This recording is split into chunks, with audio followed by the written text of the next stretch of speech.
कहानी नीरू की है। पंजाब की नीरू की शादी दिल्ली के राहुल से होती है।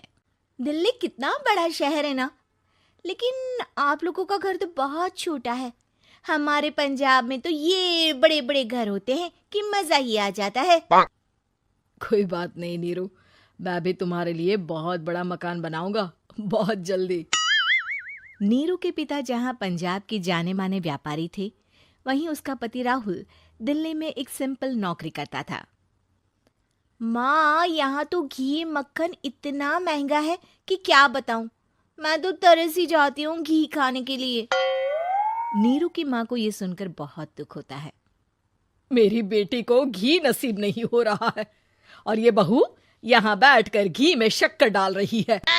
देख वनिता, मैं साफ कह रही हूँ, इस घर में जितना घी आएगा उतना ही मेरी बेटी के घर दिल्ली भी जाएगा। अरे ये क्या बात होती है माँ जी?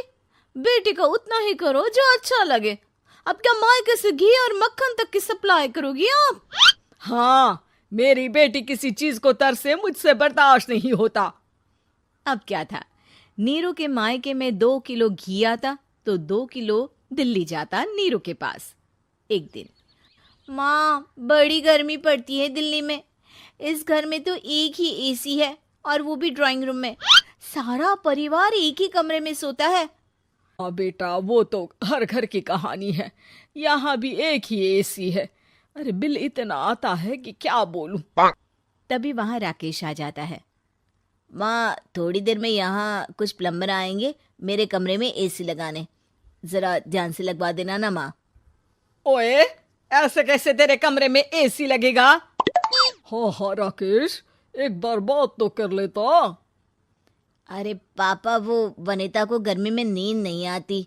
ड्राइंग रूम में सबके साथ सोने में वो अनकंफर्टेबल है, इसलिए। अरे पूरे परिवार के साथ वहां तेरी बहन नीरू भी तो सोती है। वो नहीं हो रही क्या अनकंफर्टेबल? समझ रहा है ना? अगर एसी लगेगा तो एक दिल्ली में तेरी बहन के कमरे में भी लगेगा, तभी तू लगा सकेगा। राकेश वनिता को सारी बात बताता है। वनिता करती भी क्या, मन मारकर बैठ जाती है। माँ, ये लोग ठीक नहीं है, क्या करूं मैं? अरे बेटी, यहाँ आ जा, तू यहाँ आकर रह ले। अरे छोड़ दे ऐसे पति को। कैसे छोड़ दूं माँ? समाज क्या कहेगा, लोग क्या कहेंगे? वैसे भी मेरा एक बेटा है मयंक। अरे हटा बेटा, तेरी उम्र ही क्या है, इतनी परेशान रहेगी तो काम कैसे चलेगा। खैर, बात आई गई हो जाती है।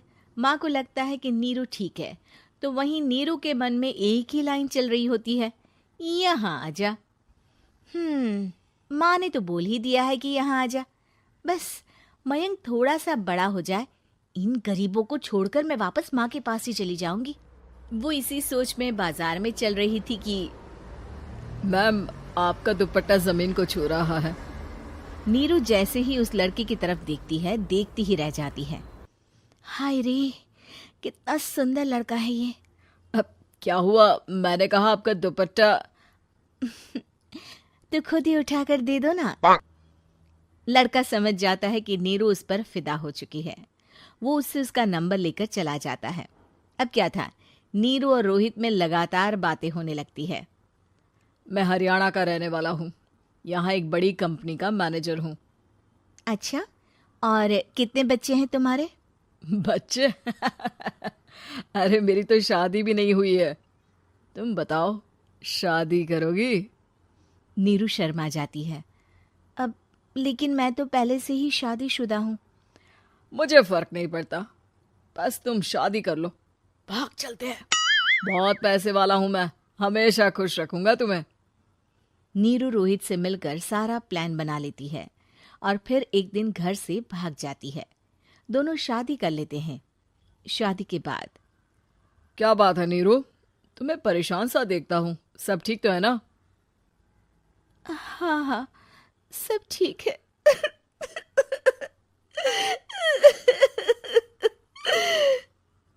ये कहते कहते ही वो रोने लगती है। अरे क्या हो गया, रो क्यों रही हो? मैंने तुमसे एक बात छुपाई है। और वही बात अब मुझे परेशान कर रही है। रोहित, मेरा एक बेटा भी है, उसका नाम मयंक है। क्या बात कर रही हो? ये तुमने मुझे पहले क्यों नहीं बताया? देखो नीरू, मेरी माँ को मैंने ये नहीं बताया है कि तुम शादीशुदा हो। बच्चा मैं मैनेज नहीं कर पाऊंगा। नीरू को समझ में नहीं आता कि वो क्या करे। अ, तुम उस बच्चे को अपनी माँ को क्यों नहीं दे देती? नीरू चुपके से माँ को फोन करती है। माँ, क्या मयंक को तुम रख सकती हो? बेटा, मैं राकेश के साथ बात करती हूँ। आखिर घर का बेटा वही है, जो वो बोलेगा। वैसे भी बेटा, तूने जो किया है ना, उसके बाद से पूरा घर तेरी बुराई कर रहा है। मैं भी अब किसी से तेरे लिए लड़ नहीं सकती। राकेश बेटा, नीरू ने तो जो किया बहुत ही बुरा किया, लेकिन मैं सोच रही थी कि क्यों ना मयंक को हम यहाँ ले आए। तभी वनीता बोल पड़ती है। वाह जी, ऐसे कैसे यहाँ ले आए? यहाँ क्या भंडारा भरा है? और जिस बच्चे की माँ ने नहीं सोचा, उसके लिए हम क्यों सोचे? नीरू को एक बार तो अपने बच्चे के बारे में सोचना चाहिए था ना। अरे लेकिन तेरे पास भी तो लड़का नहीं है ना वनीता। माँ, वनीता ठीक बोल रही है। कल को वो बड़ा होकर इसी घर का हिस्सा मांगेगा तो हम क्या करेंगे? माँ कहती भी तो क्या, वो चुप रह जाती है। वहीं नीरू का पहला पति कहता है। माँ, अगर आज भी वो वापस आ जाए तो मैं उसे माफ कर दूंगा। बेटा, गरीबी चीज ही ऐसी है, क्या करेगा। तू तो अब मयंक का सोच। वो बेचारा तो बिना माँ का हो गया। मयंक के खातिर तू दूसरी शादी कर ले बेटा। लोगों के लाख समझाने के बाद नीरू के पहले पति की शादी रिद्धि से हो जाती है, जिसके पहले पति से 2 बच्चे होते हैं। देखो जी, मैंने शादी सिर्फ बच्चे के खातिर की है। मैंने भी शादी सिर्फ बच्चों के खातिर की है। वहीं नीरू के दूसरे पति के मन में ये बात घर कर जाती है कि नीरू एक मासूम बच्चे को उसके खातिर छोड़ कर आई है। अब देखो नीरू, मुझे लगता है कि जो औरत अपनी कोख का बच्चा छोड़ सकती है, वो तो कुछ भी कर सकती है। कल को तुम्हें मुझसे अच्छा कोई मिल गया तो तुम तो मुझे भी बाय बाय कर दोगी ना। नीरू को अब उसका दूसरा पति ताने देना शुरू कर देता है। तंग आकर नीरू उसके यहाँ से भागकर अपने पहले पति के पास चली जाती है, लेकिन ससुराल में क्या लेने आई है नीरू, मयंक को? नहीं नहीं सासू माँ, मुझसे गलती हो गई, मुझे माफ कर दीजिए। नीरू, अब वक्त खत्म हो गया है, मेरी शादी हो चुकी है। तो छोड़ दो ना उसे, हमारा बच्चा है। मैं आपको अपनी माँ नहीं मानता, मेरी नहीं मान तो बात अच्छी है। नीरू मयंक की बात सुनकर समझ जाती है कि उसके पास अब ना आसमान रहा ना ही जमीन। क्या सास बन सकती है माँ? अरे क्यों रे, काम में ध्यान नहीं है, जो सब्जी में नीरा नमक भर दिया। मुफ्त में रोटी तोड़ने की आदत पड़ी हुई है, ये सब यहाँ नहीं चलेगा। गलती हो गई माँ जी, माफ कर दीजिए। माफी चाहिए? चलो ठीक है, ये नमक भरी सारी सब्जी खत्म कर, कुछ भी फेंकना नहीं चाहिए, मिल जाएगी माफी। सुनैना की शादी कुछ महीनों पहले ही वासु से हुई है, जिसके बाद से उसकी जिंदगी इस नर्क में जल ही रही है। और अब यही सुनैना की आम जिंदगी है, जिसमें उसकी सास हर छोटी बात पर और कभी कभी तो बिना किसी बात के बस उसे परेशान कर खरी खोटी सुनाती ही रहती है। सुनैना, कल मुही कहाँ मरी हुई है, इधर तो आ। सास की आवाज सुन सुनैना भागती हुई उसके पास आती है। क्या हुआ माँ जी? अरे तुझे पता है मेरे पैरों में दर्द रहता है, तो मुझसे बदला लेने के लिए टीवी का रिमोट इतनी दूर रख दिया। अरे मुझे ज्यादा खड़ा कर पैर तुड़वाना चाहती है क्या? आज पूरा दिन तू एक पैर पर काम करेगी, अगर कहीं दूसरा पैर जमीन पर रखा तो मुझसे बुरा कोई नहीं होगा। सास और सुनैना की ये कहानी उसकी ननद सिम्मी बहुत करीब से देख रही होती है, जिस वजह से उसके मन में ससुराल और सास के लिए डर बनने लगता है। इसी तरह दिन बीतते हैं। एक शाम वासु और सुनैना साथ बैठे होते हैं। क्या बात है, तुम दिन पर दिन कमजोर कैसे होती जा रही हो? नहीं तो आपको ऐसे ही लग रहा होगा, मैं बिल्कुल ठीक हूँ। हो सकता है, पर चलो ध्यान रखना, मुझे कुछ काम है। ऐसा बोल जैसे ही वासु जाता है तभी सिम्मी वहां आ जाती है। भाभी, आप भाई को माँ के बारे में बता क्यों नहीं देती? वो आपके साथ बहुत गलत करती है। क्या सारे ससुराल वाले ऐसे ही होते हैं?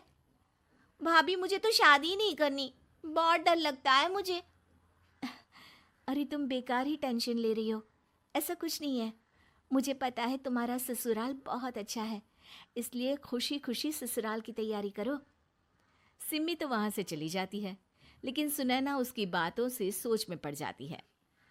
कुछ दिनों बाद सुनैना के मम्मी पापा और भाई उनके घर आते हैं, जिन्हें देख सास हैरान रह जाती है।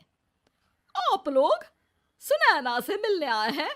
अरे बहू, देख तो तेरे मम्मी पापा आए हैं। जी नहीं, आज हम यहाँ लड़की नहीं लड़के वाले बनकर आए हैं। हाँ माँ, मैंने ही सिम्मी और शरद के रिश्ते की बात मम्मी पापा से की थी। शरद हमारी सिम्मी के लिए परफेक्ट है। बेटे की बात मानते हुए उसकी माँ रिश्ते के लिए मान जाती है, पर अब सिम्मी के मन में ससुराल का डर और ज्यादा बढ़ जाता है। जैसे यहाँ माँ भाभी पर जुल्म करती है, ये भी पक्का अपनी बेटी का बदला लेने के लिए ही मुझसे शादी कर रहे हैं।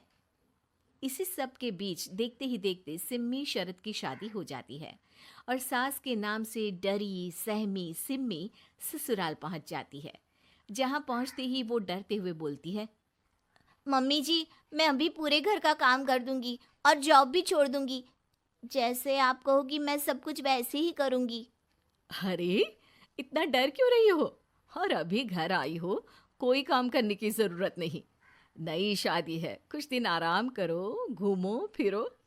रही बात घर या जॉब की, तो वो तुम्हारी चॉइस है, कोई तुम्हें नहीं रोकेगा। सास का ऐसा व्यवहार देख सिम्मी हैरान रह जाती है और अपनी भाभी सुनैना का ससुराल में पहला दिन सोचने लगती है। चलो, हो गया कार्यक्रम खत्म। जा वासु, आराम कर। बहू, तू अपने काम पर लग जा। काम से मेरा मतलब है घर का काम, क्योंकि अब से तुम इसके अलावा और कोई जॉब बॉब नहीं करोगी। हाँ।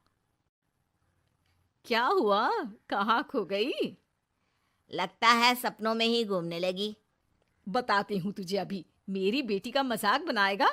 सपने में क्यों, असलियत में घुमा कर ला। जा। ससुराल की ऐसी इमेज सिम्मी ने कभी सपने में भी नहीं सोची थी। अपने आप को बहू नहीं, बेटी सुन उसे बहुत हैरानी होती है।